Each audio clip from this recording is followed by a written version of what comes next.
সময়ের বিবর্তনে ক্ষমতার ধারা বদলায় নেতাও, কিন্তু দেশ গঠনের অর্ধশত বছর পরেও শরীয়তপুরের করুণ বাস্তবতার কোনো পরিবর্তন নেই। পদ্মার গর্ভে সর্বস্ব বিলীনের আতঙ্ক, ভাঙাচোরা সড়কে দুর্বিষহ যাতায়াতকে সঙ্গী করেই অনিশ্চিত জীবনযাপন করেন এ জনপদের মানুষ।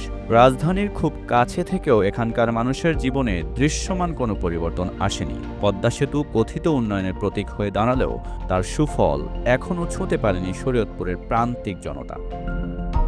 বিভিন্ন জায়গায় দৈনিক একটা করে অ্যাক্সিডেন্ট হয়, মানুষের যে প্রাণ মানুষের আস্থার ঠিকানা। তবে ত্রয়োদশ জাতীয় সংসদ নির্বাচনে শরীয়তপুর ৩ আসনে এমন এক ব্যতিক্রমী চিত্র দেখা গেছে।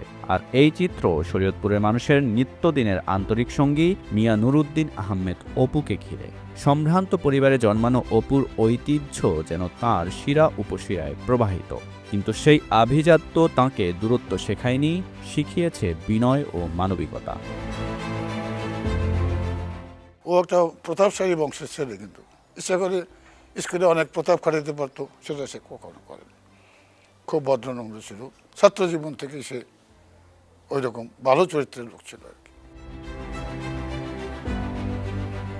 মাধ্যমিক জীবন থেকেই রাজনীতির সঙ্গে তার পথ চলা। শহীদ প্রেসিডেন্ট জিয়াউর রহমানের আদর্শ বুকে ধারণ করে রাজপথে সক্রিয় হয়েছেন ছাত্রনেতা হিসেবে। সেখান থেকে জাতীয় রাজনীতির অঙ্গনে ২০১৮ সালের উত্তাল নির্বাচনী প্রেক্ষাপটে তিনি হন অতর্কিত হামলার শিকার। শরীর থেকে ঝরে পড়া রক্তে ভিজেছিল শরীয়তপুরের মাটি। সংগ্রাম থামেনি, মিথ্যা মামলায় কারাবরণ করেন দীর্ঘ অর্ধযুগ।